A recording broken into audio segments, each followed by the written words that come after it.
Hi. బింది dermatitis. బింది dermatitis అంటే ఏంటంటే కొంతమంది కంటిన్యూయస్‌గా గ్లూ ఉన్న బిందీస్ పెడుతూ ఉంటారు. అండ్ లేదు అంటే కొంతమంది కుంకుమ కానీ, పసుపు కానీ, గంధం గానీ పెట్టుకుంటూ ఉంటారు. సో, వీటికి మనకి ఎలర్జీస్ వచ్చే ఛాన్స్ ఉంది. కంటిన్యూయస్‌గా గ్లూ ఉన్న స్టిక్కర్స్ పెట్టడం వల్ల కూడా అక్కడ ఎలర్జీ వస్తుంది. సో, దీన్నే బింది డర్మటైటిస్ అంటారు. అంటే బింది ఉన్న ప్లేస్‌లో మనకి ఎగ్జిమా అనేది వస్తుంది. సో, దీంట్లో సింప్టమ్స్ ఎలా ఉంటాయంటే ఆ ప్లేస్‌లో మనకి ఇచ్చింగ్, ఇరిటేషన్, డ్రైనెస్, కొంతమంది క్రాక్స్ వచ్చి ఊజింగ్ కూడా అవుతూ ఉంటుంది. కొంతమందికి హైపర్ పిగ్మెంటేషన్ వస్తుంది.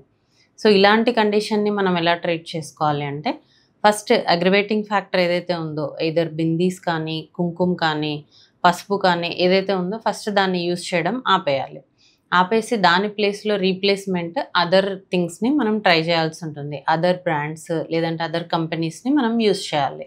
ఇన్ కేస్ అవి పెట్టినా కూడా వస్తుంది అంటే కంప్లీట్‌గా కొన్ని రోజులు స్టాప్ చేయాల్సి ఉంటుంది. ఇలాంటి కండిషన్ గనుక మీకుంటే సొంతంగా ట్రీట్మెంట్ ట్రై చేసుకోకుండా ఖచ్చితంగా డర్మటాలజిస్ట్‌ని కలవండి.